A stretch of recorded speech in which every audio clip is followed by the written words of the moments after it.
All right. Well, welcome everyone. I'm Beth Resnick, Assistant Dean for Public Health Practice here at the Johns Hopkins Bloomberg School of Public Health. And I want to thank everyone for being here today for our Phase Projects Final Symposium. I'd like to thank Polani, Mui, and April Tong for all their efforts in organizing us this year. And it's nice to see lots of familiar faces and some new ones. And I just really want to take a moment to thank all of our students for all the great work they've done, but in particular highlight our preceptors. Many of you have been doing phase for many years and some are new, but particularly this year when there has been so much going on in your agencies and all of your response and the pressures and doing it virtually.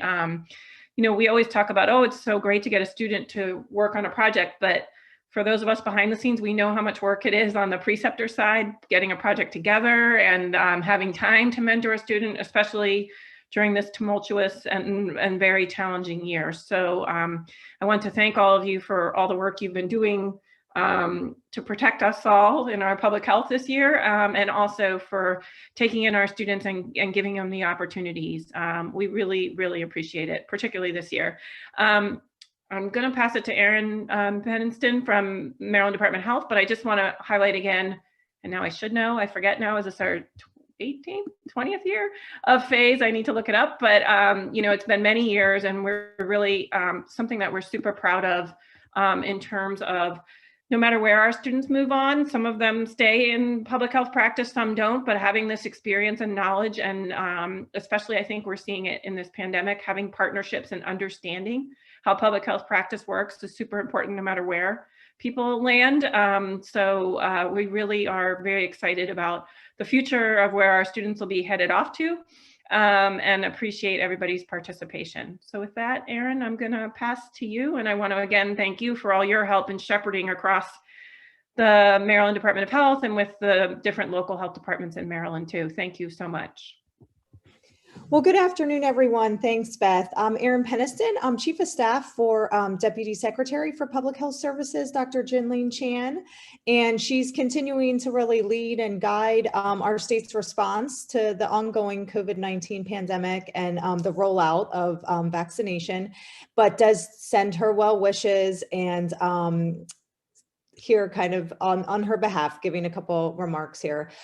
So as was mentioned, phase is such a longstanding partnership between the Maryland Department of Health and the Johns Hopkins Bloomberg School of Public Health, but really excited to see that partnership expanded this year to include the Association of State and Territorial Health Officials and the Maryland Department of Aging. Phase is such a unique and wonderful internship opportunity and really does provide so many students with valuable public health experiences in a number of different areas. And you all, in these projects have really helped support and supplement the work efforts of the agencies and the programs where you've been working. So that's really great to see that workforce support that you all have done. And also just want to echo a big thank you to all the preceptors for developing the initial projects and providing mentorship and guidance throughout the year to really support completion of these projects, which I can't wait to hear more about shortly. And, all this in light of the ongoing remote work environments and learning environments, which we've, continued to learn how to function in this new kind of reality. And just for the phase interns, as you all really move forward on your public health careers, I really hope you do explore positions in state and local government and other national or international public health agencies. Now more than ever, public health does really need innovation and new ways of thinking and new ways of doing things, as we continue to really recover from the devastating impacts we have seen from the COVID-19 pandemic. And I also really want to encourage you to maintain connections with your classmates, your preceptors, the faculty members you've interacted with. Don't hesitate to seek support and dialogue opportunities with all those folks as you really do embark on your careers in public health. And remember to take time for self-care and take time for yourself to really have that work-life balance. So with that, I will thank you all and really look forward to hearing your presentations today. Great, thanks so much, Erin. And again, thank you to you and all of your staff at the Maryland Department of Health for all that you've been doing. You mentioned about careers, and it just got me all excited, and I just posted it in the chat. Just yesterday, the Biden-Harris administration put out their plan for hiring public health workers to help with the COVID response, and I posted it in the chat. If any students are looking for positions and things, I think it's pretty exciting, and it looks to be pretty comprehensive and a lot of positions that can strengthen the infrastructure overall, not just specific to COVID response. So kind of exciting times for public health coming forward, I hope. So with that, I'm going to turn it to Palani to guide us in our program today. And thanks again for all being here. Great. So our first presenter today will be Katie. And I don't know, Beth, do we want to have preceptors say any few words before or after presentations? Sure. But before, if they want to introduce. Sure. So I see Christine and I also see Erin on here. I don't know if either of you wanted to share any comments before Katie does her presentation. I can just kick us off and then invite Erin in a moment if she wants to say a few words. But Katie has been so engaged in this project from the beginning, and it has been truly a pleasure to work with her. And I've learned a lot from Katie, and I think that she's gained a lot from us as well. So she had a challenging topic and she ran with it. So we gave her some guidance, but she was really demonstrated a lot of understanding in this subject area from the get-go. And we're really excited. Her work product, I think, will be very valuable for our program. And without taking up too much more time, I'll let Erin Russell step in and say a quick word if she'd like to. Thanks, Christine. I'm so excited for this presentation. I think everyone will learn something from this. And Katie has a background in anthropology, right? She's done work abroad, and I think that kind of social science background really was so beneficial in this project, and I hope you'll see that come through in the final product, because she was able to just really talk to people.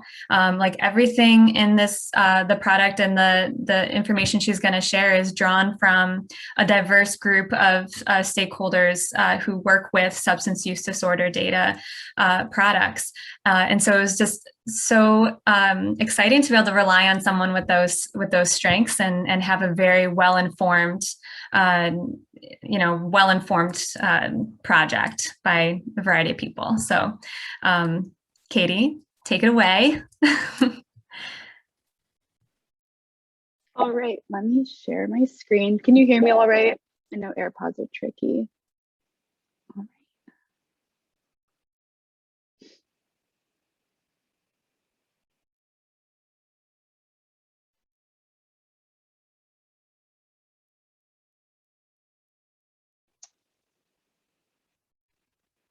All right. All right. Hi, everyone. My name is Katie Schultz, and I'm a graduate student pursuing my MSPH in health policy here at Hopkins.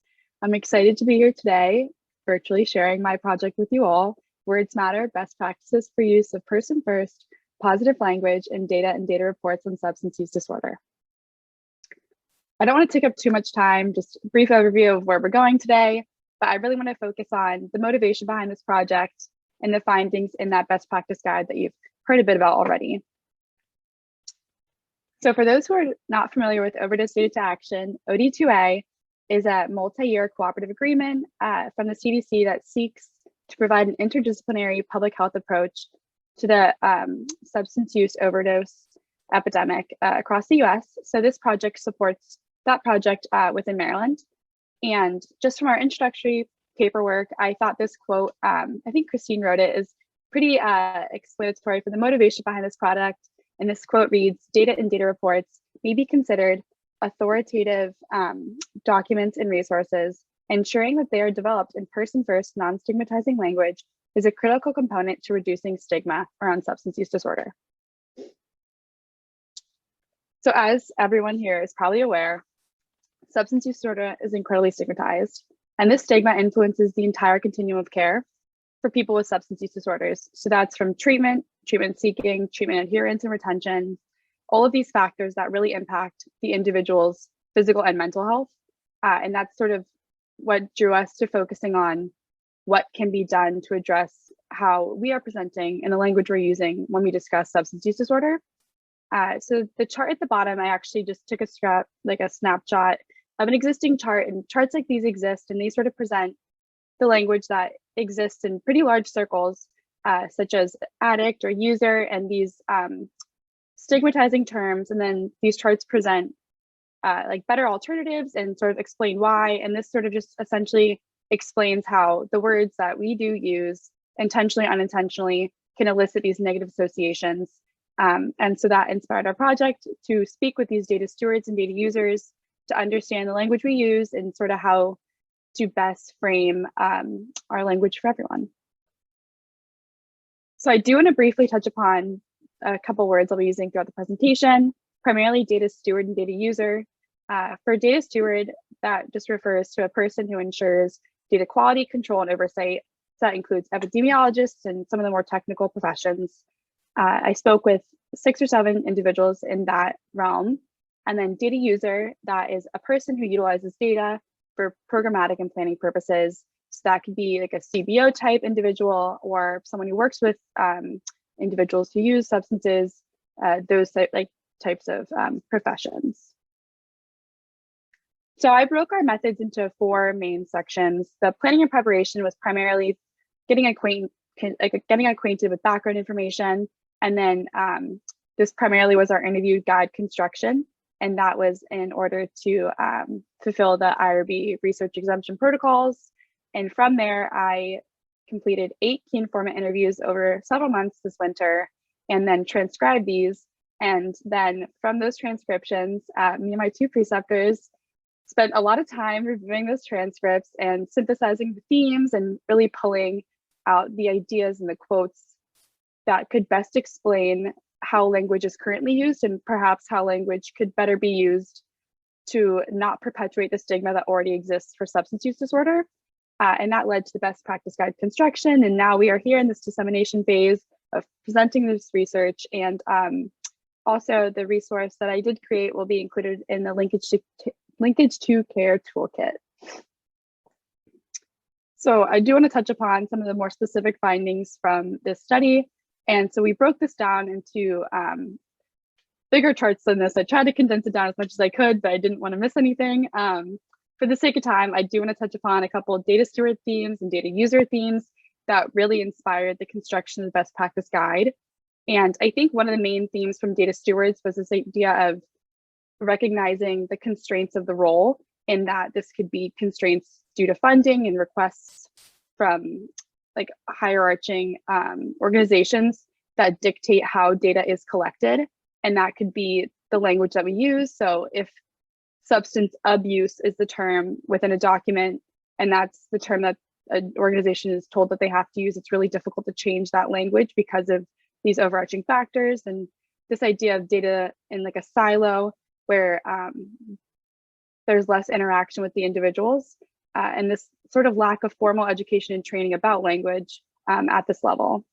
And then for the data users, the main idea that I pulled from these interviews was a concept that data and numbers really aren't neutral, and that the way that we ask questions and the way that we pose the data that we do collect are presented in a pretty negative frame. So when you're only collecting data about the lowest of lows and the negatives, it's a very one-sided perception of people, and it's not really centering the individuals, and it's not using this person-centered, person-first language that then adds a lot more just characterization to the individuals themselves. And so in combination between the data user themes and the data steward themes, I wanted to share like recognizing the similarities and differences between the themes, just guiding the creation of this best practice document. So this is the best practice document that we ended up creating, and I hope it's pretty legible for you all. So I really wanted to start with this idea that data is not neutral. And so that's how I began this. And then I included 5 text boxes, and those pretty much equate to the 5 recommendations that I then pose in red. And I'll share like one quote that I think really stuck out to me from this is the one in yellow, and it says, "I think people aren't necessarily speaking the same language." And that was a theme that I recognized throughout my interviews, that there is this trouble in language is stigmatizing, in that individuals are using different words to refer to the same thing, and it's not necessarily coming across the way that it's intended, perhaps, and how that can be stigmatizing. And so for the sake of time, I do want to jump into the specific recommendations that I posed. So the first recommendation is multidisciplinary review of products. And this was inspired by the idea of feedback from peers and involving peers in other professions to get a more holistic view when reviewing products, and how that might be beneficial in ensuring that language is not stigmatizing, that language is really positive. And then the second idea is positive language training, and that is in direct response to the acknowledgement from the data stewards that there really isn't consistent language training. The third idea is centering the individual.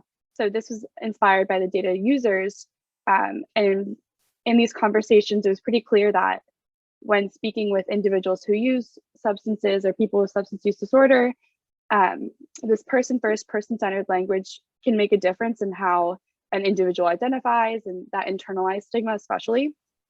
The fourth recommendation is consistent language, and this is in response to the themes again, in highlighting how often I'm so sorry the to audience. interrupt you, but we're out of time. Ooh. So sorry. Okay. And then the fifth recommendation, as you can see, is on the slide as well. All right. Okay. Well, boy, April's keeping us on schedule. Yeah, sorry. No worries. And we had the intros first, so it's always hard to be first. So thank you, Katie. That was great. And I really appreciated the focus on your anthropology background. That was a really good point that they made. So any questions for Katie? Well, I have one. Oh, somebody has one. Go ahead. Go ahead. Hi, my name is Cynthia Salas. I'm the Equity Service Manager for Ventura County Behavioral Health, and I'm actually very interested in your topic, and I just wanted to see if I could connect with you afterwards just to discuss your research a little bit more. I'm going to send you my contact information so we could set up a time. Thank you for picking a language such as a topic related around language and the importance of using words. Linguistic competence is very important, especially in care, and making sure that patients feel connected to those providing care, but also words don't continue to contribute to stigma. So thank you for your presentation. Thank you, Cynthia. Thank you for joining us. That's terrific. So Katie, I would just like to make a comment, Katie. My name is Liz Murphy. I'm from the Center for Harm Reduction. I'd like to really thank you for your presentation. And I would love to see the completion of your presentation. So maybe we could schedule something. Looks like you put a lot of hard work and effort, and I've already learned some things just in the first few minutes. So I'm sorry that you didn't have enough time, and I appreciate and would love to hear your continuation. Thank you.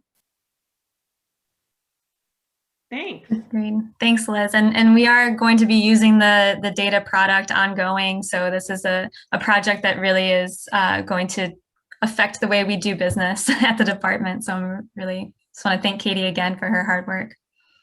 So actually, and I think we probably are going to have to move on. So I'll ask you my question later, Katie. But if you have a link to the materials or any documents that are, if they're already available, could you post them in the chat if anyone wanted to see them? And I guess, Palani, we probably have to go on to the next presentation. Unless April says so, I think we still have some time for questions. Oh, we still have 3 minutes. Yeah. All right. Katie, what I was going to ask you was the question about I think it's recommendation 4 about using the same consistent language regardless of your audience. Because I know a lot of times in communication courses and things when we're teaching this, we talk about sort of meeting your audience where they're at. And I'm just curious if you could see if there could be challenges around that, again, depending on who your audience is in terms of what language you're using. Yeah, I think more by language, I mean consistent language in the sense of within my conversations with the data stewards, I got a lot of like, well, we use this language because we know what it means. And this assumption that like everyone's on the same page where there wasn't as much consideration to how language could be stigmatizing. So not necessarily making it, so just kind of consistent in the sense of using like people who have substance use disorder, people who use drugs, and that framing of positive framing and person-centered framing, as opposed to like specific linguistic changes, if that makes sense.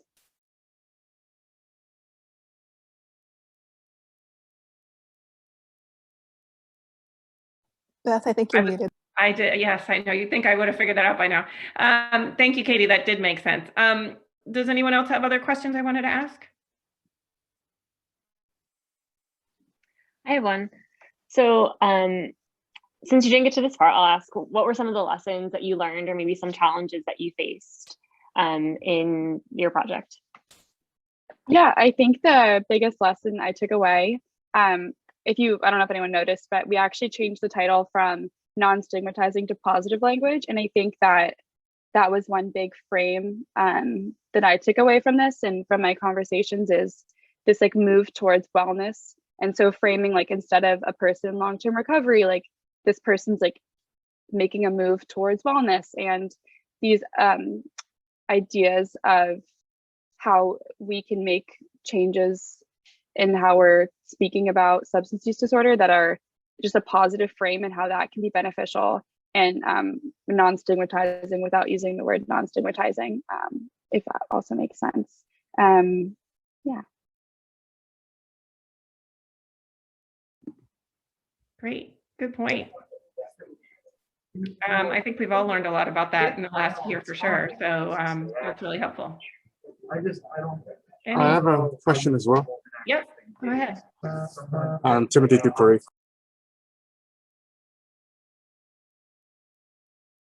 If you had background noise, Tim, and you want to put it in the chat, you can do that.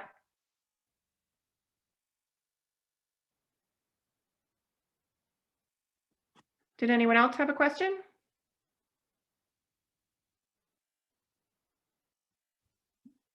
It's Catherine Feldman from contact tracing at Maryland Department of Health. And Katie, I'm drafting an email for you right now. This looks like great work. And you know, I think for substance use, it clearly is really applicable, but it's what your recommended best practices would be applicable well beyond substance use. And in fact, I'd like to invite you to talk to our contact tracing folks. I heard a West Virginia presentation where they were talking about setting up their vaccination clinics, and they made a point of not using the word mass vax because of all the associations that people have when they hear the word mass. So I don't have a question so much, but just a comment that I think that you know, what you presented is applicable well beyond substance use, and I look forward to learning more and applying it. Terrific, and so nice to have you back, Catherine. We're lovely to have you. All right, well, gee, it sounds like you're all going to get more work after this session. But Katie, it's great to see people with so much interest. And Catherine, you make a really good point. Like I was saying, we've learned a lot this year around positive language in many ways, but you're right, it's very applicable beyond substance use. And that's amazing. Great idea about contact tracing to use it. So thank you. Oh, Tim did put best practices that we could use going forward to avoid the stigma that you're finding. That's what Tim wanted to know, Katie. Are we out of time? I can chat back. Yeah, I figured. Okay. No Thanks. Okay, if you want to put an answer in the chat. Thank you, April, for keeping us on time. I'm not doing very well on that. Polani, if you want to introduce the next speaker. Sure. So our next presenter will be Shomitha, and I believe I do see at least one of your preceptors on. I don't know if you'd like to share any comments before she begins her presentation. Yeah, absolutely. So Shomitha has been wonderful to work with. Her experience and her interest in youth and behavioral health have been really valuable as we've been doing our project with CDC and partners around school behavioral health. And I won't take up any more time, just to say she is so wonderful to work with, and I'm really looking forward to her presentation.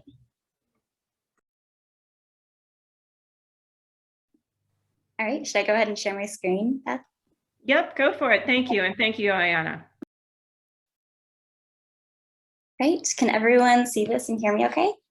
Perfect. So hi, everyone. My name is Shamita Bose, and I'm an MPH candidate affiliated with the Child and Adolescent Health Concentration. I had the opportunity to be an intern with the Social and Behavioral Health team at the Association of State and Territorial Health Officials, ASTO, as a part of the PHASE program this year. And I'm really excited to be sharing some of our work around state public health and education partnerships and how to support access to school behavioral health services. Just a quick disclaimer that this work is funded by the CDC and completed by ASTO. This work is still ongoing and in development, so any findings presented are reflective of my own viewpoint and not officially of ASTO or CDC. So moving into background information, the impact of childhood trauma and toxic stress is known to have really detrimental impacts on both short and long-term health outcomes of children. The COVID-19 pandemic has significantly disrupted traditional school environments, which may increase vulnerability to toxic stress in youth. So combined with familial and economic stressors, this could lead to risk behaviors and negative health outcomes that will require state government support. ASTO, CDC, Healthy Schools Branch, Healthy Schools Campaign, and the Council of Chief State School Officers partnered to lead a school behavioral health advisory committee to identify cross-sector strategies for improving access to school-based behavioral health services and programs. Some of the key project components that I have or will be involved with include our expert advisory committee convenings, a report with key takeaways from those convenings, and a 6-state workshop focused on developing capacity to deliver services. So 2 of the key project objectives were 1, sharing success stories of effective behavioral health policies and programs, and 2, identifying barriers and strategies for improving youth behavioral health through school systems. So outlined here is the part of the project that I was involved in for the duration of my practicum. So this component began with the comprehensive literature review of gray and academic literature to get background information. We then moved into brainstorming who would be a part of the advisory committee and then sent out invitations and began developing a convening plan. On April 20th, we had our first advisory convening. On May 6th, we had our second one. And from May onwards, we'll be continuing to have these meetings, developing the report, as well as planning for the 6-state workshop that I mentioned. So the advisory committee itself comprised of 14 members, the final representatives, not all of whom are listed on the slides, but are national experts in health equity and school health. So these include members from the Washington Office of Superintendent of Public Instruction, Healthy Schools Campaign, Child Trends, CDC, ASTO, Mental Health America, the Tennessee and Michigan Departments of Health, the Oklahoma Department of Education, Maine CDC, the South Carolina Department of Mental Health, and Colorado and Michigan Medicaid. So for the next few slides, I'll be focusing on some of the condensed findings and outcomes from our ongoing advisory committee convenings. So the objective of these meetings has really been to discuss effective cross-sector strategies for implementing school behavioral health policies. So some of the key barriers that our participants identified included limited funding, staffing, and resources to do the work, a lack of standardized infrastructure and shared language across sectors, varying licensure requirements between agencies, and difficulty in building momentum around Medicaid reimbursement in school settings. So from the second convening, I've kind of categorized some of our findings and some of the quotes that our participants mentioned as strategies to overcome some of these barriers. So they're separated out here into policy, funding, and programs. So toward the end of the meeting, participants had the opportunity to vote for ideas that they thought were, quote, ripe for action. So in policy, some of the top voted strategies included the requirement of mental health literacy in curriculums, continuing to reimburse telehealth services beyond COVID-19 for youth, and education for educators and staff toward normalizing and destigmatizing mental health in youth. For funding, participants identified that leveraging Medicaid and COVID relief funding to develop strong infrastructure with data to support delivery of comprehensive mental health services. And finally, for programs, the advisory committee stated the need to identify core standardized indicators of social, mental, and behavioral health, and integrate existing data to capture mental and behavioral health trends. So a couple of limitations and challenges that we encountered from a project development standpoint include 1, a few administrative challenges delayed our project timeline slightly, and second, that we are slightly limited in our generalizability of findings because the advisory committee did consist of experts that we invited and might not be fully representative and inclusive of all experts in the field. And I wanted to briefly touch upon some of my personal lessons learned. One, I've had the great opportunity to learn about where cross-sector collaborations take place in public health work, especially between public health and education, which has been really exciting. And also learning about new facilitation techniques and how virtual meetings offer new methods for engagement for participants. And finally, I wanted to focus on 3 key policy and practice implications that I've kind of taken away from this project and just from doing some preliminary review of our convening data, which just occurred last week. So 1, addressing and achieving health equity in school behavioral health is really critical in ensuring students that are getting access to the care they need. So this could include strategies like ensuring school-based health center access in rural areas, having culturally competent providers, and equitable distribution of funding.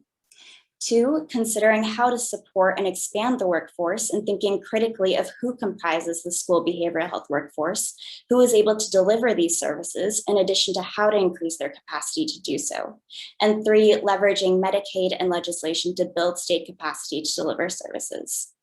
So here are my references. And finally, I would really like to acknowledge and thank my wonderful mentor and preceptor, Ioana Ungrianu, my social and behavioral health team at Robin Matthias, Thomas Ritchie, and Julia Wonder, and 2 of our other teammates on the Medicaid and value-based payment team, Alex Kearley and Samir Rao. And thank you to Palani, Beth, and April for coordinating the phase internship this year. Thank you all so much for your time and attention. If you have any questions, I can answer them now, but my email is also here. Thank you. Great, thank you. Such an important topic, and great that you were able to work on this. So I'm going to open it for questions. I do have a question. In the county that I live in, which is in Ventura County, in my office, I have a program called Achieving Wellbeing, Logrando Bienestar. And so when we talk about doing outreach and access to services in the community, I wanted to actually ask you this question based on the study that you did. What were the greatest barriers that you saw within the families or the individuals that you spoke to in regards to access to services? I noticed that you mentioned technology, but not all families have access to technology or to internet access for that matter. I just wanted to ask your perspective on that. Great presentation, by the way. Yeah, I'll speak a little bit to my perspective because in the convenings we were focusing on kind of a bigger picture overarching state level practices. But when I was doing the initial literature review, I did focus on a couple of articles related to health disparities and how different sociodemographic groups are able to access services. So like you mentioned, there definitely are barriers. Like telehealth is an opportunity, but at the same time, we have to acknowledge that there are virtual barriers and that not every family is able to have access to internet and to the support they need to get services.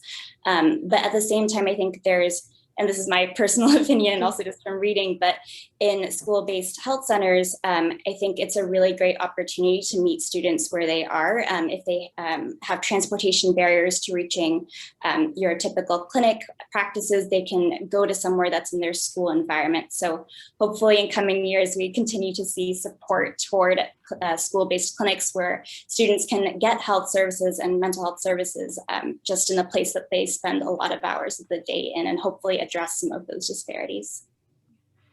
Thank you for your answer, and I appreciate the work that you're doing in terms of addressing legislation and policy. Part of the problem is that we do have a shortage of bicultural, bilingual clinicians and psychiatrists that are able to meet the needs of communities. So thank you very much for your work, Ms. Bose. Great, thank you for those good questions. And Cynthia, thank you for your work. So does anyone else have questions?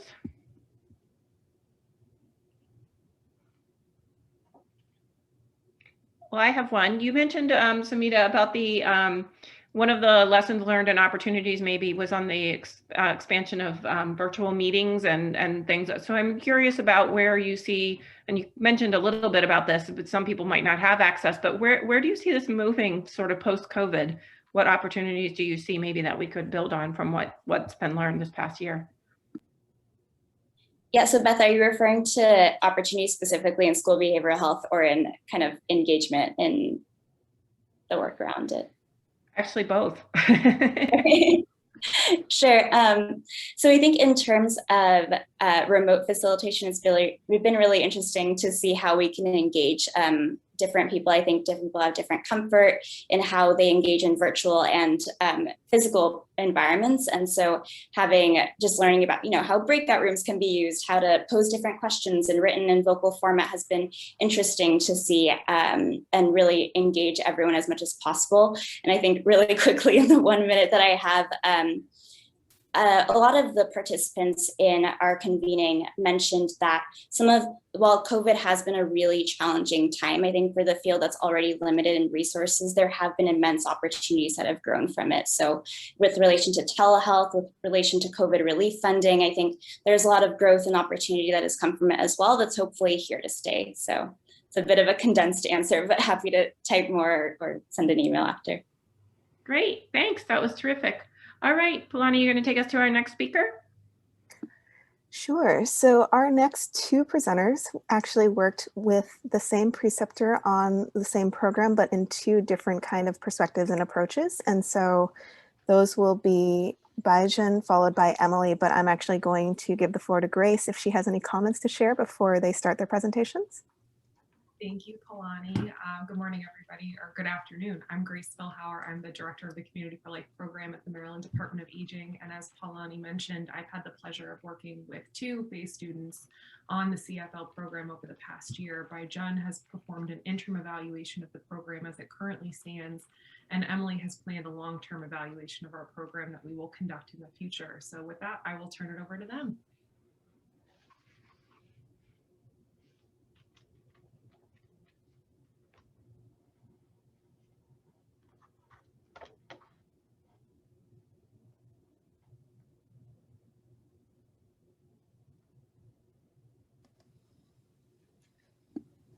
Yes, so I will share my screen now.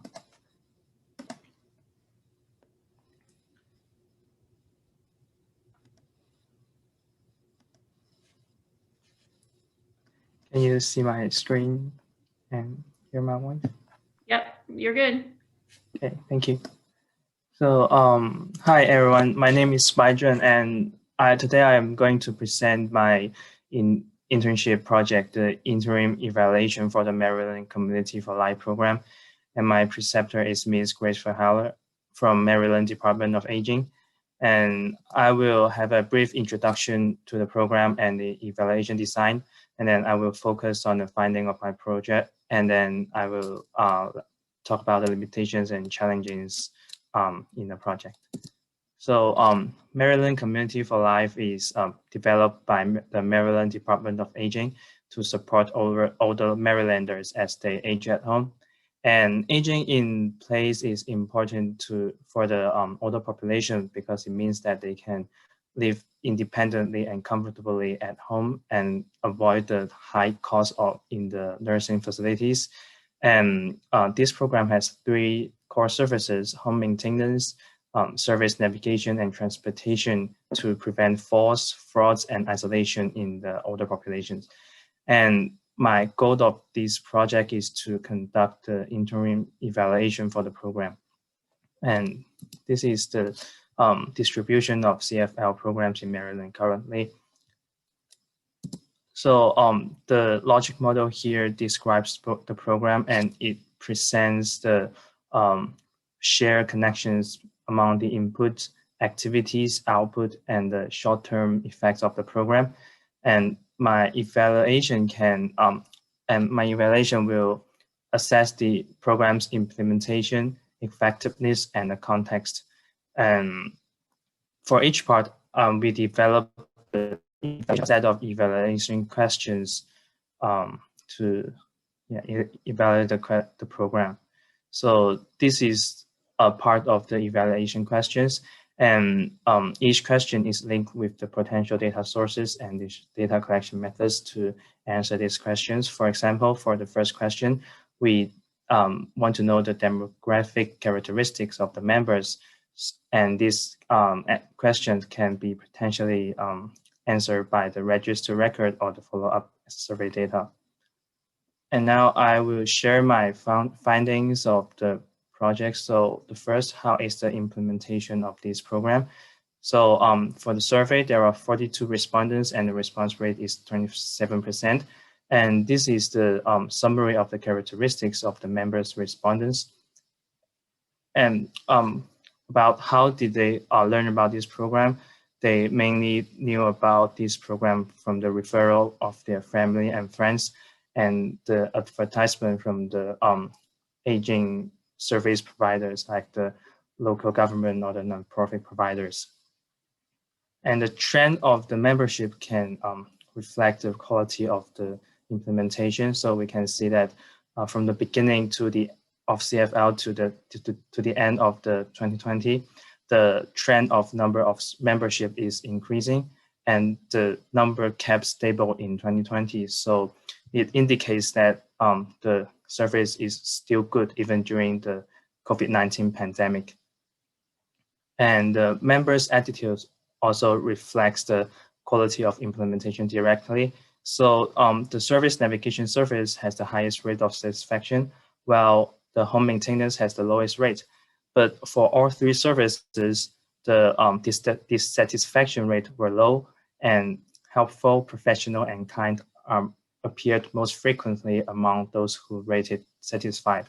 So, and for the home maintenance service, some indoor services were restricted during the COVID-19 pandemic. So it may be one of the reasons of the relatively low satisfaction rate of this service.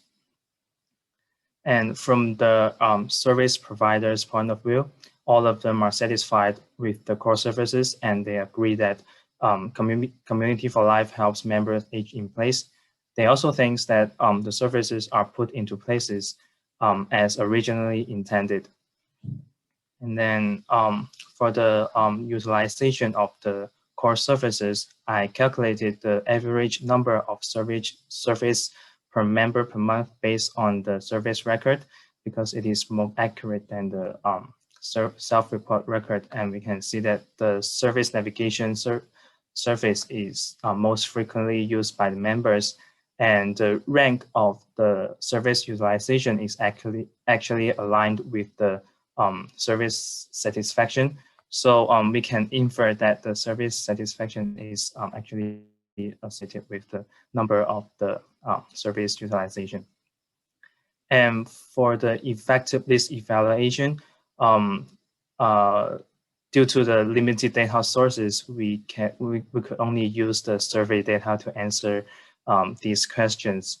So about fall and isolation prevention, after joining the program, the percentage of respondents who experienced falls reduced from 36% to 21%, and the percentage of respondents who had poor or worse mental health reduced from 13% to around 5%.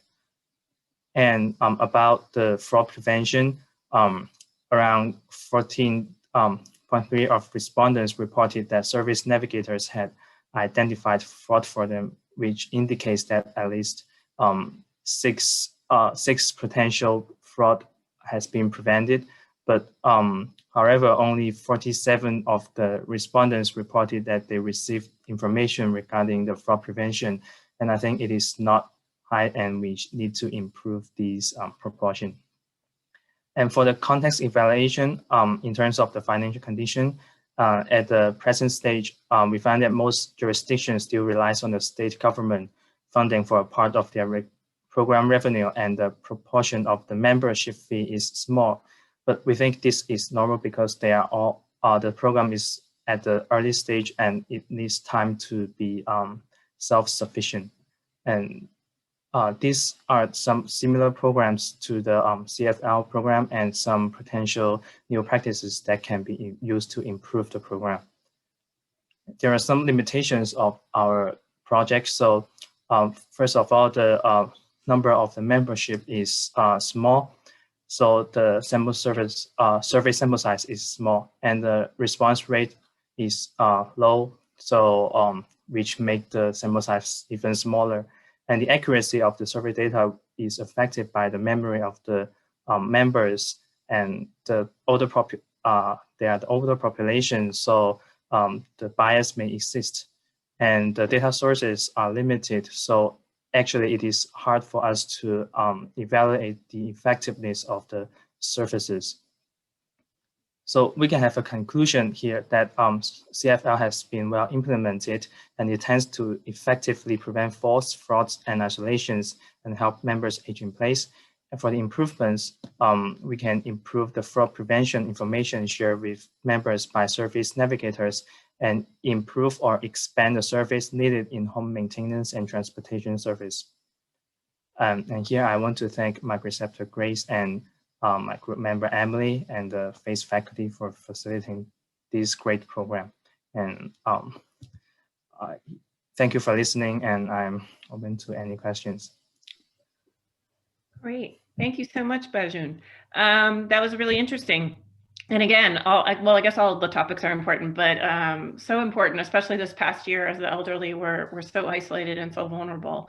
So it's great to see this information. So if you want to put down your slides, and we'll just do gallery view, but does anyone have questions for Bajun? Hi, this is Cameron Pollock from MDOA. I have a question quickly. Can you explain more about how you collected that falls and mental health data? Like what were the specific data? Yes. So the data is collected in the survey. So we ask about their whether the member experienced falls before joining the program and after joining the program, and have and ask them to rate their mental condition before and after joining the program. And yes, and we calculated the percentage before and after joining the program.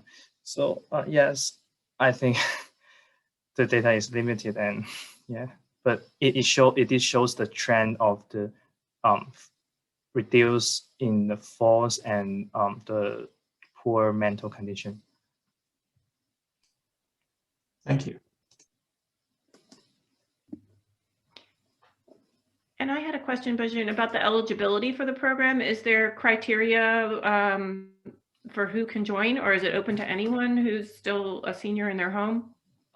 Yes, it is open to any Marylanders over 60 years and does not have other restrictions.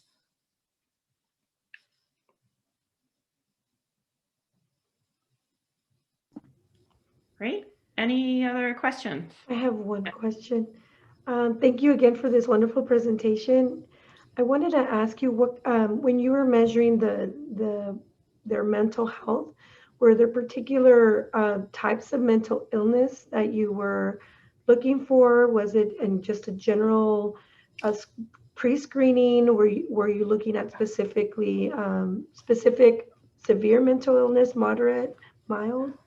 No, it is just a simple question about the scale of the mental condition, and we want to measure their mental condition and want to see if the program has prevented the isolation in the older adults.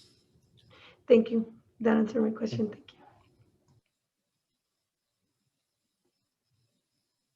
Great, thanks so much. All right, Kalani, I guess we're on to Emily now. That's correct. I got this one right. Thanks, Emily. Thank you. Sorry, I'm just having a small issue with my screen sharing.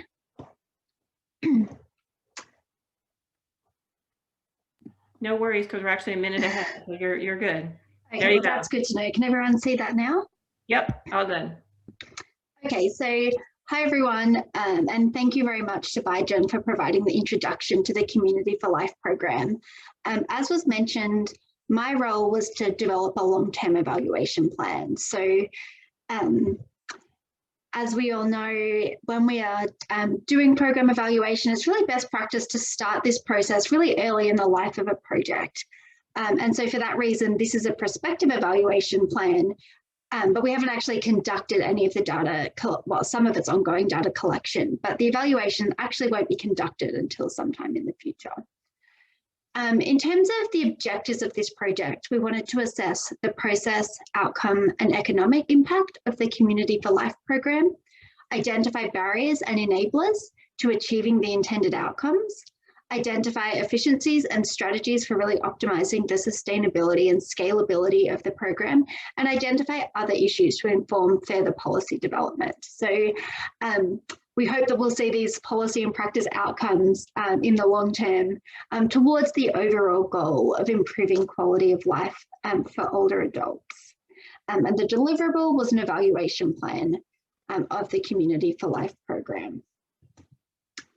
The first step towards the program evaluation was to generate the program logic model. So this was the product of consultation with the Department of Aging, going through all of the primary documents that were available and validating with the Secretary of the Department of Aging. And this was really, the goal was to put together like the inputs, the activities and the outputs, and then look at the short-term outcomes, the medium-term outcomes, and the long-term outcomes. And I think it's really important to think about, you know, when we're looking at government funding, but locally delivered, community delivered services, it's really important to think about, well, if our long-term outcomes are better fiscal sustainability for the state and federal government, what are actually all those activities and outcomes that we need to get there? So I found this was a really useful learning process in terms of thinking about the Community for Life program. In terms of developing the evaluation framework, for each of those areas that I talked about before, the process, the outcomes, and the economic evaluations, we developed a set of evaluation domains. So what are the types of questions we're interested in asking? What are the different types of questions that we need to answer? And what are the different areas where we need to see success? For each of the domains, we had one or more evaluation questions. Each question had attached indicators. So how do we actually measure that? What is the measurable bit of success that we can put next to an evaluation question? And then we had our data sources and then a detailed plan for how that data would be analyzed. In terms of developing data sources, I developed 3 primary data collection instruments. So a survey for Community for Life clients, a survey for Community for Life providers, and a set of semi-structured interview questions for the Department of Aging staff that work on the project. We also looked at our secondary data that is available to us. So one is the monthly data reports that are already given to the program by the providers. And one great thing about doing this early on was that we had the opportunity to actually tweak the data that's being collected in those monthly reports so that when the time comes to do the evaluation, we will have really good data that allows us to answer all these questions. And we also were very lucky in being able to access crisp EH2R data, which is a great data source when looking at government programs and health implications. I'm only going to very quickly talk about the types of questions we're trying to answer because I think it gives a real flavor of the program and what we're trying to do with the evaluation. But when we think about, you know, the process and those activities, inputs and outputs, we wanted to ask about, is the program appropriate? Is it actually doing the right things to achieve the goals of improving independence for older adults? How many people are being reached? What are the barriers to recruitment and retention? Are the governance arrangements appropriate? Is there sort of that continuous quality improvement and feedback? Looking at fidelity. So there's a lot of different Community for Life providers and, you know, do they vary in how they approach it and what can we learn from this? And then looking at some of that broader context. In terms of looking at the outcome evaluation, really focused on effectiveness. So are we meeting those short-term outcomes? Are we preventing fraud? Are we improving access to services? Are we improving home maintenance? Sustainability. So as Baijan talked about, we are trying to have providers transition away from government funding to independent sources of funding. So in the medium term, are we moving towards that sustainability? looking at the scalability. So this is something that we would love to see rolled out to more participants and more geographic areas, and how do we do that? And then looking at equity. So are there barriers of access and outcome for certain populations, and what could be done to improve equity across the program? Finally, for the economic evaluation, we really focused on the financial costs and benefits. We designed a cost benefit analysis that we could look at from the perspective of government and from society, looking at financial and also trying to quantify some of the non-financial benefits, and also just looking at that data availability. So to wrap up with sort of the next steps, I was the evaluation planner, but there will be an evaluator. And then in the future, this will be a collaborative process between the evaluator, the department, and the community for life providers. Just to finish off with lessons learned, I think the biggest lesson learned is that it is really good in many cases to deliver services locally, but often by necessity, they're funded at a much higher level. So I think a lot of the lessons we learned are how do we evaluate and improve that process of funding at one level and providing services at another level. And I think that some of those have already come out just through planning, but we will see more of that in the future when the evaluation is conducted. And I'd just like to finish by thanking Grace, who was absolutely a joy to work with, and Baijan, who is a fantastic collaborator, and of course also the Hopkins faculty. So thank you very much.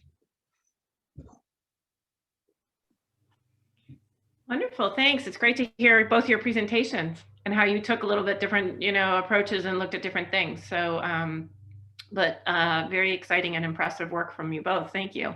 So opening it to questions.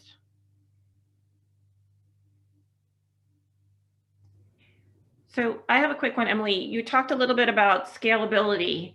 And I noticed, and I asked Bajun about criteria for enrollment, and it sounds like it was open to anyone over 60, but I noticed you're only doing it in certain counties in Maryland. So I was going to ask you about either scaling up across Maryland, and also if this program is already being done in other states, or what you guys are thinking about in terms of scalability across other locations as well. Yeah, absolutely. So this program is only being done in Maryland, but there's two levels that scaling can occur at. So the first is that the actual services are delivered by community partners. So new community partners need to be recruited, boarded, and they need to sign up. So really in terms of expanding to other areas, that's a matter of the Department of Aging recruiting more community partners who agree to provide the services and have the capacity to provide those services. Then there's scalability on the kind of on the next level, which is once we have those community partners in place, how can they recruit more participants in the program and provide services to more participants? So the program is still relatively new. So the Department of Aging is actively bringing new partners on board pretty regularly. And then those partners, some of them I think are starting to kind of hit saturation in the area that they work, and other partners probably still have more room to grow their client bases as well.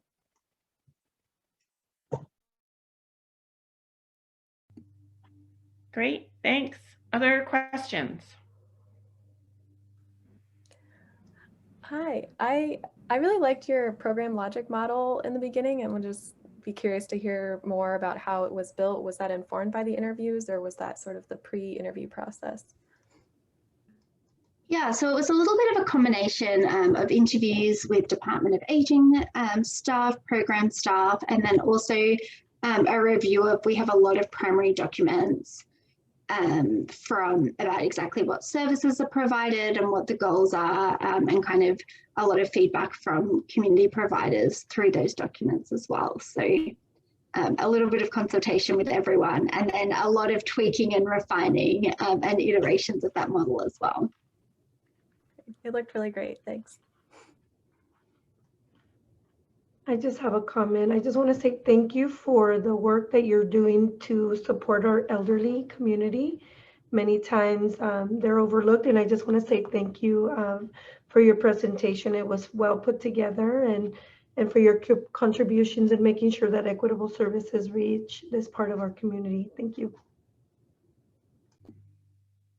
Thank Thank you, Cynthia. You've had great comments on every presentation. We appreciate it. It's been wonderful. I literally canceled my other meeting so I could stay here and listen to the rest of the presentation. So thank you for this opportunity as well. Terrific. Great to see you here. Thank you. Okay, next we have a break. So people can go grab a quick snack or do whatever you need to do, and we will be back. We'll be starting up again at 1:10. So again, I want to thank everybody, and we'll see you back in a few minutes.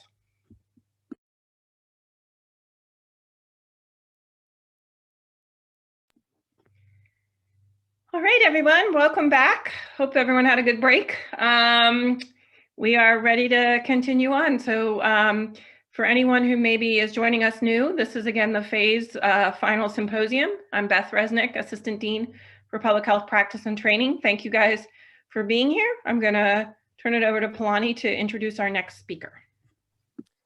Thanks, Beth. So our next presenter will be Amanda. I don't believe either of her preceptors are on today, but I know that the Behavioral Health Administration is appreciative of the work that you did with them this term and this year for your internship, and I'm sure that they will express their appreciation outside of this symposium, and we'll be sure to share this recording with them as well. Thank you. Hi. Yeah, they said they were going to try to make it, but they are very busy people, so unfortunately they are not here, but excited to present for you guys nonetheless. Let's see. Okay. All right. Hello, everyone. My name is Amanda, and I, these past few months, got to intern with the Behavioral Health Administration with a particular focus on behavioral health equity. And so the work group I was working with, it was the Behavioral Health Equity Work Group within the BHA. And this was an initiative started by Stephanie Slowly, which is my main preceptor that I've been working with.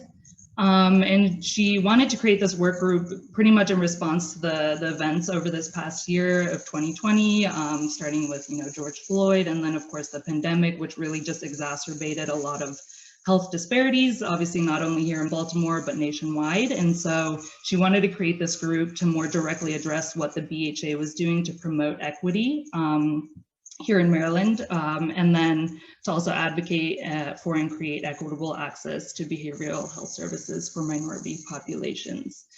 And so with this work group, they created an equity strategic plan. And so these are the main focuses of their equity plan.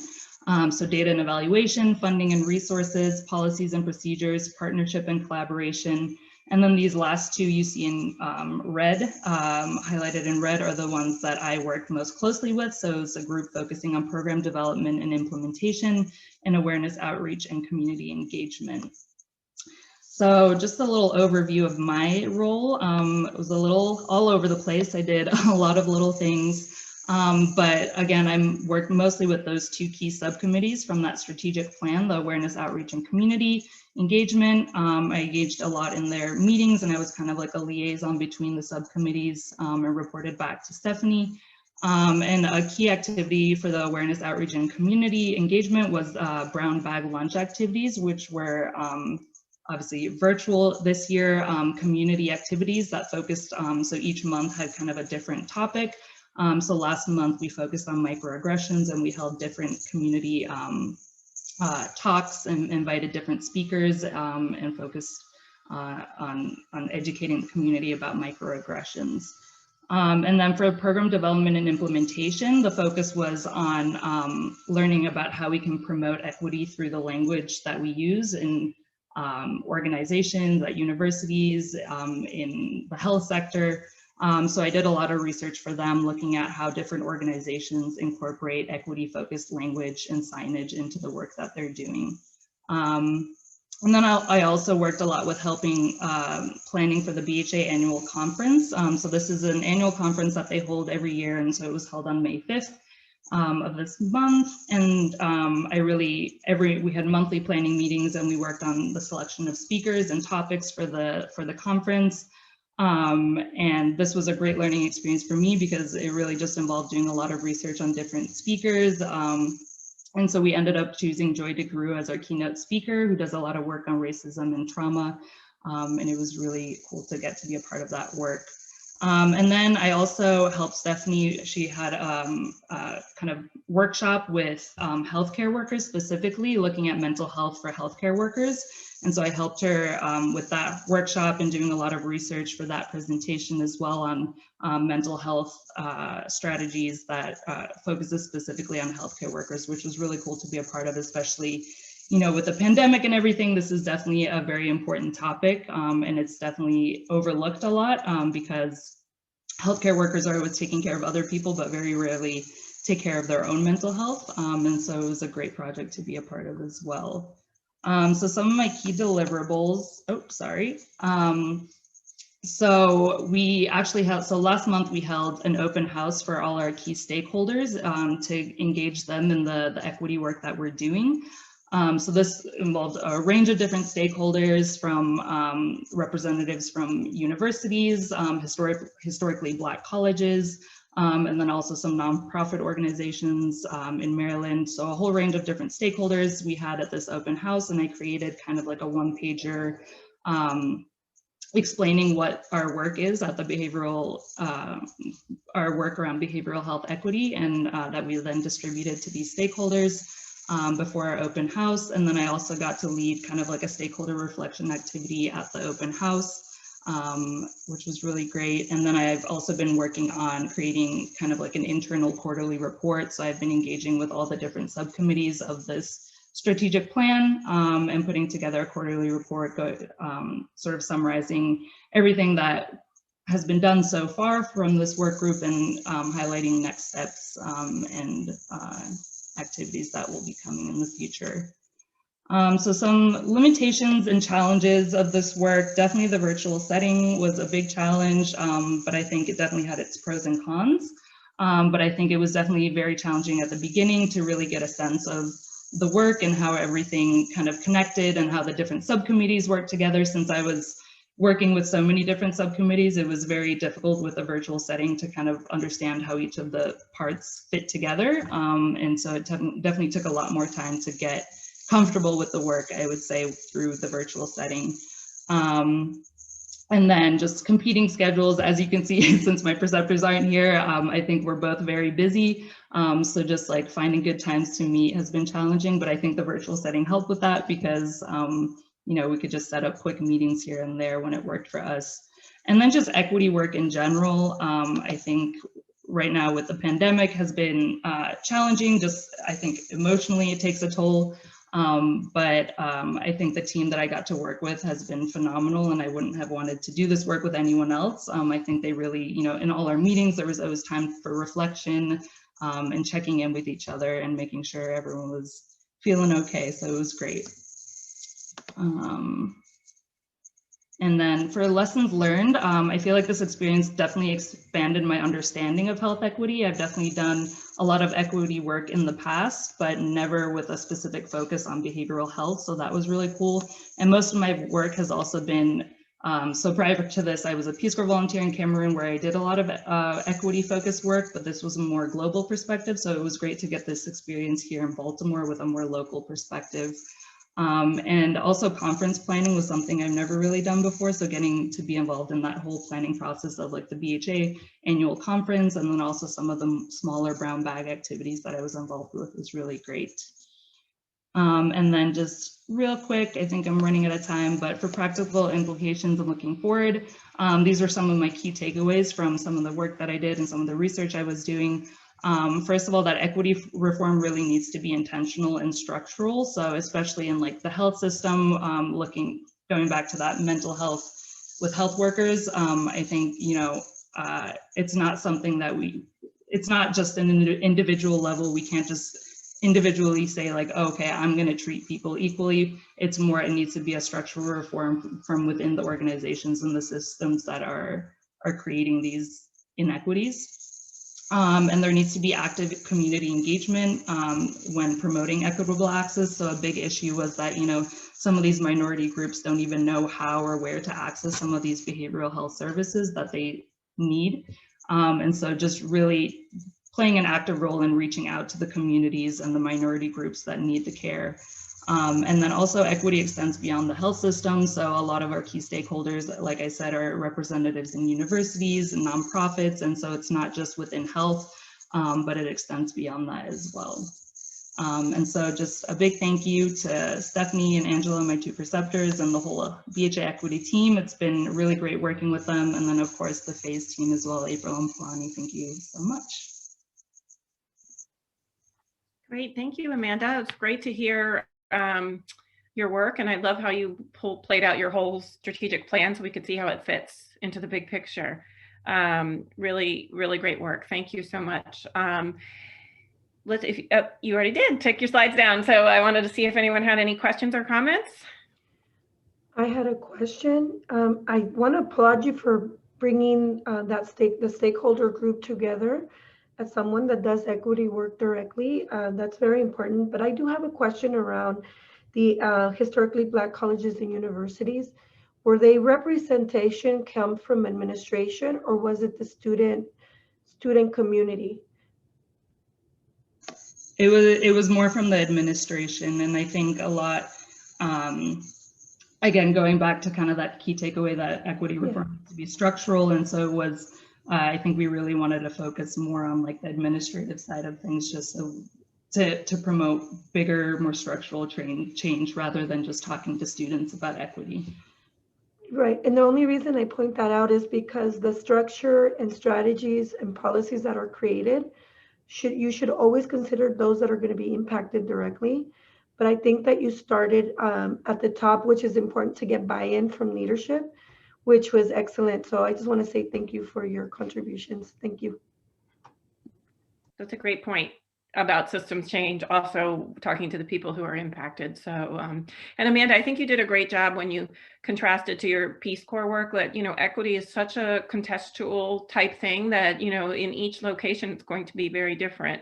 And what your aims are super important to figure out. So that was why this strategic planning process was so impressive, that you really thought that all through, all in the middle of a pandemic. So, and all virtual, as you noted. So that kudos to all of you and your team. Other questions or comments?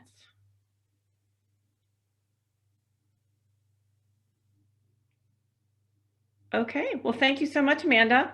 Great. Polani, next speaker.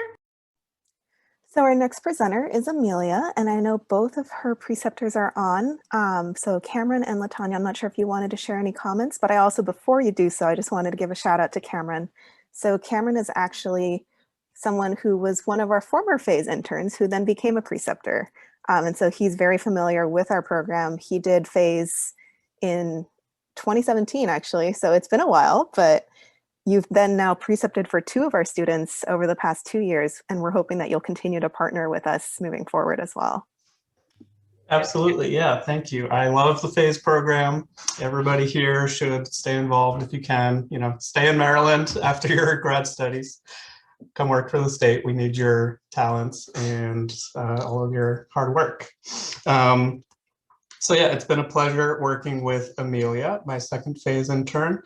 And she brought a lot of creativity and ingenuity and just great attention to detail and the willingness to learn and explore new ideas together. And she made a lot of really fundamental or foundational contributions to the health promotion program. So I'm sure her work will continue to be felt for many years. So I'm excited to see her presentation, and thanks everybody for your time.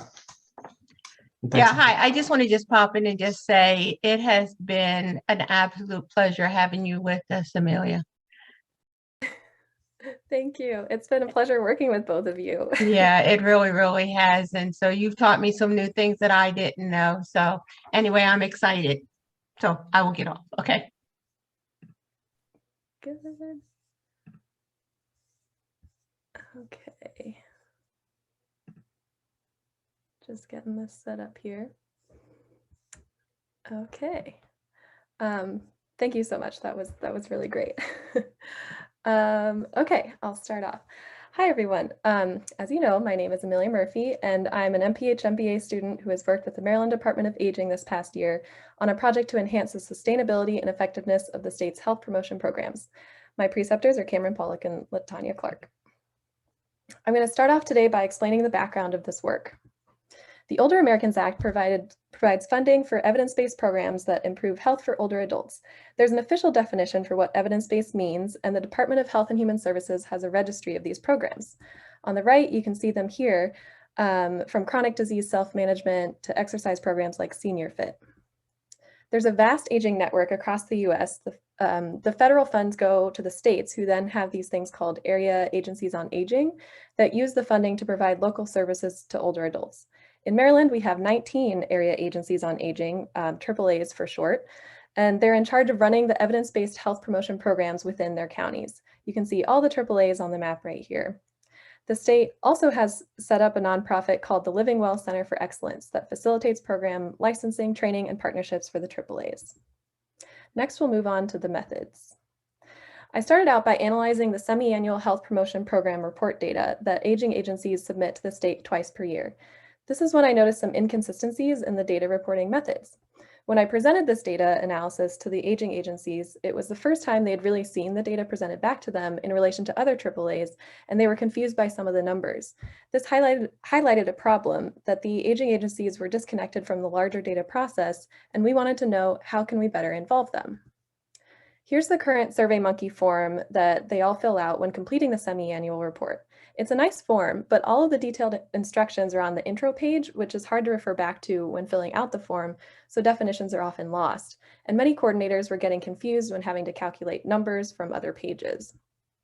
To help solve these problems, I designed 2 data workshops with the aging agencies inspired by a participatory modeling approach. I used Jamboard, a Google Post-it note collaboration tool, to engage the coordinators, and here are the 3 Post-it notes we showed them as our objectives. 1, to facilitate a shared understanding of the value of health promotion data. 2, to better understand the pain points in data collection. And 3, to inform long-term strategizing for data management. I developed 2 process maps and 1 new reporting tool from these workshops and had a session to get feedback on these tools from the coordinators, in addition to many weekly meetings with Cameron. Now let's move on to the findings of these workshops. The first part of the workshop I'll discuss address these 2 goals: showing the value of data and long-term process strategizing. Watch out, I'm about to quickly present a lot of visuals to you.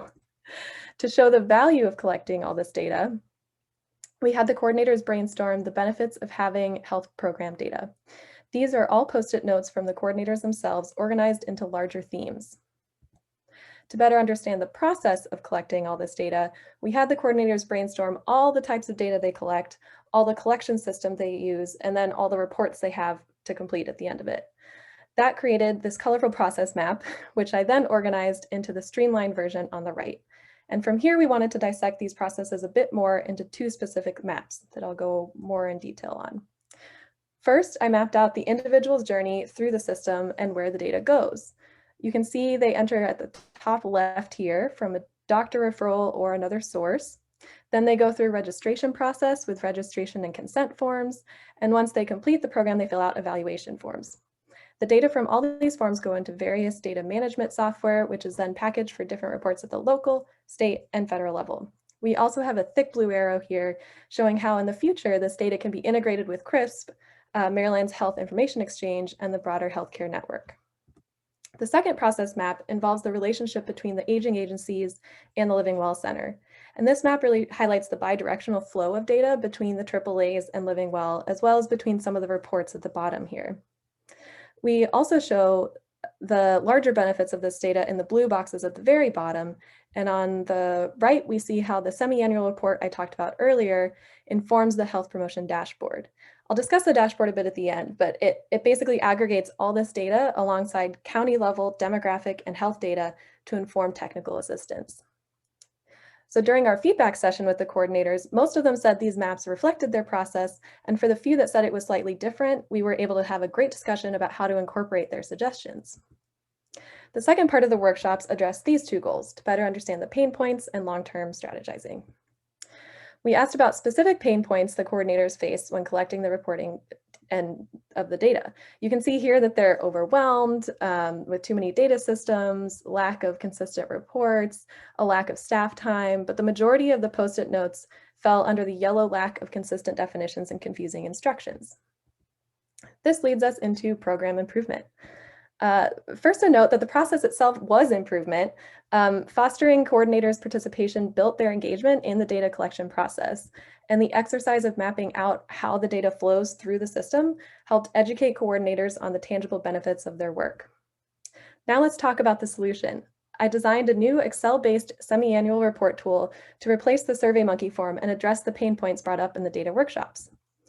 Here's what it looks like. At first glance, this may look a little more complicated than the SurveyMonkey form, but this can actually be used as a tool as opposed to just a reporting mechanism twice a year. Coordinators can input all their data in the blue cells, and then they don't have to touch any of these gray cells because those will all auto-calculate, removing any room for error. When you start filling out the form, you can click to select your aging agency here, and then the form pulls in your agency's projected numbers down below for that year. You can also hover over any cell with a red triangle, and a tooltip will pop up right there with the definition of what type of data needs to be inputted. No need to search for definitions anymore. And here's what it looks like with some sample data numbers in the first row. And now for challenges and lessons learned. There are several challenges listed here, but I want to highlight how I use Jamboard to help engage people virtually, especially since they could participate anonymously this way. We also included the aging agencies every step of the way and incorporated their feedback to ensure we understood their views and developed a solution that actually works. Finally, we were limited to whoever was actually able to attend the workshops, so we made sure there was an opportunity to provide feedback asynchronously as well. And now, future policy implications. The goal is to use all this work to better provide data-driven technical assistance to area agencies on aging. And the new Excel report form will improve data accuracy and add more detail to the data reported to the state, so the dashboard tool can be used even more effectively in the future. So it's a cycle, and by improving the data reporting process, the Maryland Department of Aging can now better help the aging agencies address the needs in their communities moving forward. Thank you, and many thanks to Cameron and Tammy and all the FASE faculty. Great, thanks. I can see why Tammy said she learned a lot from you. I did too. I need you to come help me make some Excel sheets. That was great. Thank you, Amelia. Any questions or comments? Well, I'm going to have to say something. I'm a data person and I absolutely love this. I do have, I'll tell you what I'm thinking as you were presenting. I know we're talking about, you know, health, but as we think about everything that's happening in our country in regards to reimagining how we work with law enforcement and the lack of data and how collecting data has also been a daunting task. This is just an opportunity for people to think about collecting data in those fields as they connect to mental health, healthcare, in a more smooth manner that makes sense for looking on how to improve services even within facilities. I know you were directing this towards the area of aging, but just thank you for this contribution. I love it. So that's what I have to say. It's great. Yay, thank you so much. I really enjoyed doing it and I definitely learned a lot. But yeah, when you're just inputting data into form, it's not something you really think about organizing for like a long-term analysis process. So it was a really great way to think about it. So I have a question. Have you had feedback now from those agencies that now have the form and if they like it and how it's changed? Not yes and no. So the short answer is it's going to be a longer term process. So this is the first draft and they just had their the deadline for the latest semi-annual report was like last week or the week before. So they used the old SurveyMonkey form for that. But this would be going into effect, I think, fiscal year 22. Yeah. And so there's a few more iterations that it'll have to go through, but we sent out a survey to get everyone's feedback because not everyone was able to come to the meetings, and we've already gotten several responses. At least one person said that he really loved it and emailed Cameron separately saying that he really thought the form was great. But I think that's what I really liked about this process too, was that it's not that we're just in a bubble thinking like, oh, this is going to be great and it's great for us and let's just put it on these coordinators who are already overworked, especially during COVID. to now adapt to a new form. And so the last thing I wanted was for them to be more stressed out about it. And so I think this feedback loop will help them really engage more and figure out what will help streamline the process for everyone. Terrific. That's a really great point. Okay, any last comments or questions? Okay, well, thank you, Amelia. That was great. Polani, you want to take us to our next speaker? So our final presenter today is Rachel, and I know I saw Tina and Sarah on here as well as Kim, so I don't know if any of the three of you all wanted to share any comments. Yeah, thanks, Polani. I'll go ahead. Sarah, Kim, and I would like to thank the PHASE program for their work and especially for connecting us with Rachel. Rachel brought a history of working with community health workers in Peru and a real appreciation for the impact CHWs bring to their community. She did a tremendous job on the design and implementation of the first specialty certification for CHWs in Maryland, and we expect this will support CHWs in their future work with high-risk and underserved individuals. Rachel was always professional, knowledgeable, very flexible, and incredibly responsive to the needs of this multifaceted project. I think she is going to do great things in her career. Rachel, it's been a pleasure and a privilege working with you.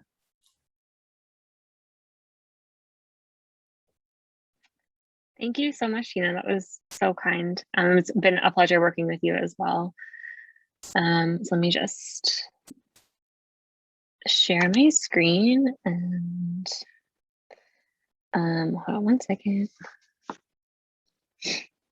While Rachel's pulling it up, I just want to announce that she actually was the winner of the Public Health Practice Award, one of the Public Health Practice Student Awards this year. So congratulations, Rachel, and thank you to all your preceptors. Yeah, thank you. Okay, so hello everyone, my name is Rachel Malator. I've had the great privilege to work on the first ever Community Health Worker Specialty Certification in Chronic Disease Management with a focus on diabetes. So that's a mouthful, but I'm very excited to be able to break down this project and to share with you the steps that we took to build this first ever specialty certification. So I had the privilege to work with Tina at the Maryland Department of Health Office of Population Health Improvement. And our two main goals for the project were to convene an expert stakeholder group to develop the minimum requirements necessary for a CHW specialty certification, and particularly focusing on diabetes. And then the second goal was to draft potential amendments to COMA regulations 106801, 106802, and 106803. And these are the regulations that are currently in place for the CHW general certification, as well as the accredited training programs for CHWs.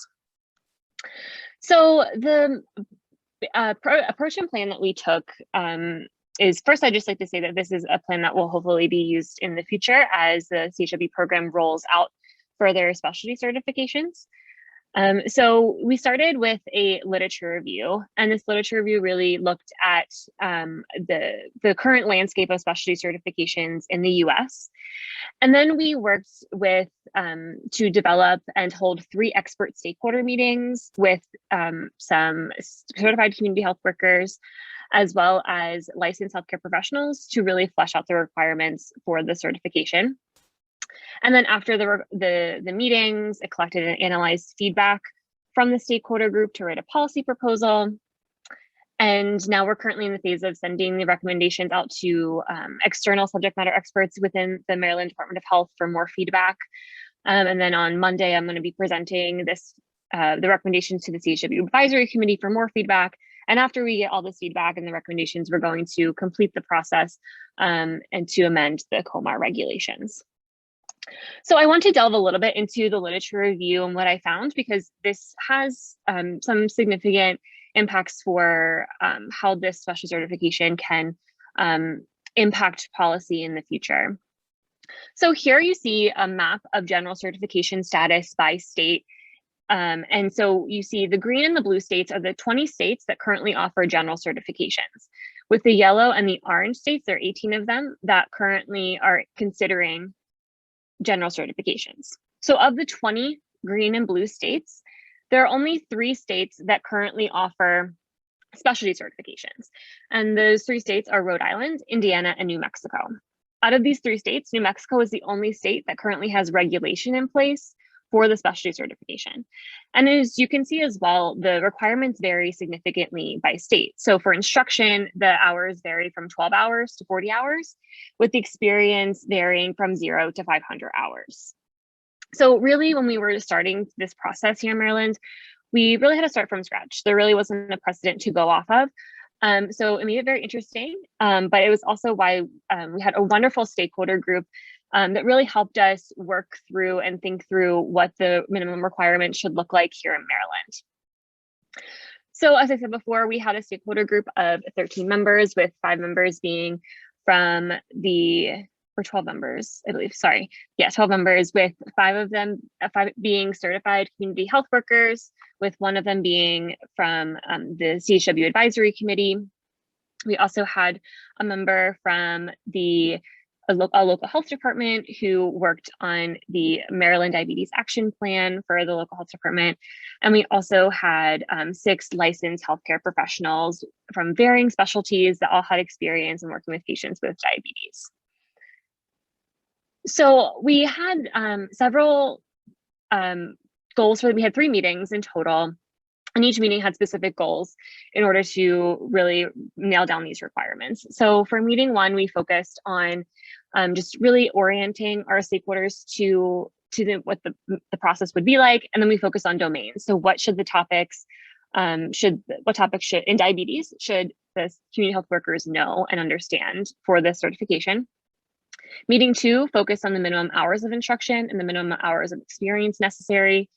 And meeting number 3 focused on recertification requirements and assessment methods for the instruction and experience portion. So I'm just going to go over a little bit of the domains. I'm not going to read all of these. These are there are 9 total recommended main domain areas from the stakeholder groups. And I'd just like to point out a couple of things. So the first thing is you'll see here, understand principles of chronic disease management. This is going to be a main domain area that will be not just in diabetes, but for all the other specialties that are considered chronic disease or chronic disease management. And so the other domain areas you can see here, they're in another document we have, there are more specific categories below them. And so all in all, we had a really great discussion around these domains. And just for the sake of time, I'm gonna skip to what the overall recommendations were. So our stakeholder group concluded that 25 hours was a sufficient time to be able to learn and understand all of the domains that I just presented. And then an objective written knowledge assessment would be necessary to verify the knowledge that the CHWs have learned. And in addition, there would be an 80-hour required practicum with an assessment by a supervisor. And finally, there would be a 20 hours of renewal requirement with a broad range of professional development education credits. And just quickly going over some lessons learned. I think one of the big things that maybe one of the big challenges was we were trying to do this in a pandemic, so it required a lot of flexibility, especially when working with healthcare providers and people on the front line.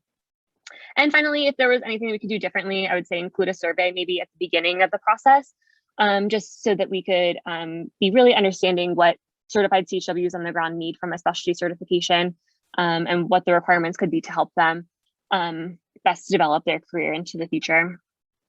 And I just like to acknowledge Tina and Kim and Sarah for all of your help and for welcoming me into OPHI. It's been a pleasure to work with you, and thank you for your passion for community health workers.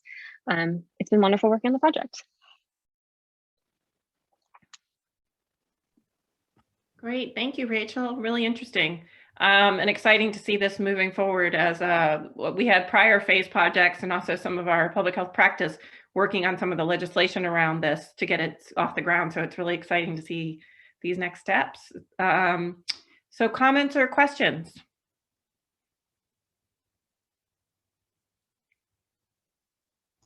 Just great work. Rachel. Well put together presentation. Thank you. Thank you so much. Thank you. Hi, Rachel. Can I throw out a question for you? I think sure. One of the most challenging parts of this process was most likely hearing the wide variety of points of view from certified community health workers to healthcare professionals that I am sure will definitely have their expertise, but also a lot of opinions about where this work could have gone. So I was wondering if you could share with the group some specific lessons learned about working with stakeholders with diverse points of view. And are there any tips that you've taken that you think you'll definitely use in the future around that topic area? Yeah, that's a great question. It was definitely difficult, especially navigating having 6 licensed healthcare professionals who have a lot of experience in their field, and asking them for specific recommendations for what should the domain areas be that CHW should be able to identify or understand for the specialty certification. And so I think one of the big things was, especially when pertaining just to CHWs and working on this specialty certification specifically for CHWs, would be maybe having more, orienting more our stakeholders to the scope of practice of a CHW. Sometimes I felt like they were kind of giving recommendations that weren't necessarily in line with what a CHW would do. So maybe if we spend a little bit more time, and we always need more time, I feel like, but if maybe spend a little bit more time on orienting the stakeholders to what the scope of practice of a CHW, that could have helped narrow down the recommendations that they would give. But that's a really difficult question. I think I would want to think more about that. But I think just in general, trying to have like guided conversations and like recognizing everybody's opinion and was really important, and something that I'd take forth into the future, and making sure that as well everybody is well represented at the meetings, and making sure that we have CHWs and making sure that they feel comfortable sharing their point of view as well, I think is something that we'll definitely continue to remember into the future. So Rachel, I think building on that question, and I think this came up during your practice award presentation, sort of the tension between having a credential and making it formal and professionalizing the field versus also making sure that there's access to the community members themselves, and it's not too complex or too many hoops to jump through in terms of making sure access and equity are addressed. So I guess a question about, sort of trying to balance that and how maybe you were able to do that. Yeah, that's a really big, we've been talking a lot in the past couple of weeks about making sure that the requirements don't pose more barriers to CHWs. And so one of the things that we're constantly coming back to is our CHW opinions. What do they want, and making sure that this is coming from them. And a lot of the requirements, some of the strictest requirements, came from our CHWs, which we found was pretty surprising.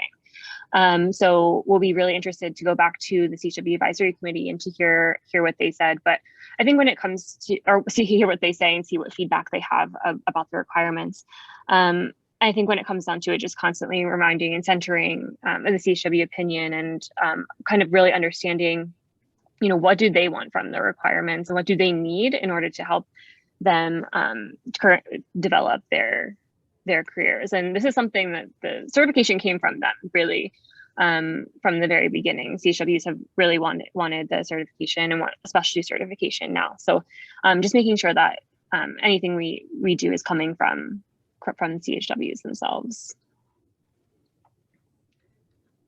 I do have one question, Beth, if I may. In terms of access and equity, but in researching the schools that did have these certification programs, did you find that any of them in their curriculum had specific subject matter tied to cultural competence and linguistic competence, given that the CHW model many times models or parallels the peer support model. And many times it's about keeping that cultural awareness within the client and the system being a liaison as well as support. Just wondered if you found anything tied to that in your research. Yeah, most definitely. A lot of the core competencies that are, especially the core competencies of Maryland's CW core competencies that are currently in 1068-01, the regulations have cultural competency and a lot of what you said as core competencies.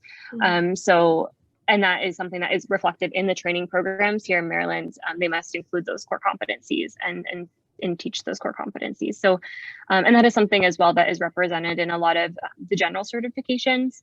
And so that is also will be reflected in specialty certification, because in order to have a specialty certification, you have to have a general certification. So a CW will need to be trained in those core competencies. Thank you, Rachel. Mm-hmm. Great. Sounds like you could come work in academia when we think about core competencies and then specialty ones. So it's great to see the model works in other venues. So, well, that concludes our phase symposium. I want to thank everybody. I want to thank our wonderful students and preceptors and our great commenters and guests who came on to join us today. It was really exciting. I don't want to call this the COVID year. I want to call it maybe 2020, 2021 year. But I think that, as we said, it really was special this year because it took a different type of person to step up and have a project this year, and also for students to step up and do it. And as many of you talked about, there was certainly pros and cons to virtual, but seeing what you all have accomplished is really impressive. And we really I appreciate all the work you've done, not only just because I'm from Hopkins, but also I'm a Marylander with an older mother and kids and relatives in Maryland. So I really appreciate all the work that you've done on behalf of our state. And it was really exciting to see the topics that you guys approached this year and the importance. Everything feels more important this year, but the work you guys were doing really was. You were really hitting on some core themes. And I think we all learned a lot from what you were talking about today, and your systems approaches, yet still engaging directly with the community and thinking about systems change. I think you gave all of us a lot to think about as we move forward. So again, I want to thank everyone, and I want to thank Polani and April and Erin. I don't know if she's still on, but from the Maryland Department of Health for all her great work in helping us coordinate this, as well as our new partner with ASTO. And the Department of Aging. So we really appreciate all of you for being here. Polani, did you have any last minute comments or logistics or anything you wanted to share? Well, I wanted to give the floor just in case Erin had any closing comments that she might want to share. Thank you. Just to really echo what Beth said and what others have said throughout the day, this was a really fun and exciting way to spend a few hours on a Friday afternoon, a definite change of pace, really exciting on our side to just see all the great work and the projects that have been done, and thank you all around. And as I said earlier, please do keep in touch with everybody and really, let's work together and really remain committed to public health workforce as we move ahead. So thank you all. Best wishes. Great. Thank you, Erin. Yeah, and I just wanted to echo both of their comments, really. It's been a pleasure working with all of our preceptors and our students this year, and it's been great to kind of see the progression just from when you guys first started all the way to now, and kind of all the work that you've been able to accomplish and all the knowledge that you've been able to gain in your respective areas. And I'm hoping that that'll be useful to you as you move forward in your public health journeys. Terrific. All right. Well, thank you, everyone. How about this? We're going to give you 6 minutes back of your day. So happy Friday, everyone. And to all of those students that are graduating, congratulations. Please think about public health and keep us hopefully in your job, but maybe in your heart and in your mind as you move forward. And thanks again, and congratulations to everyone.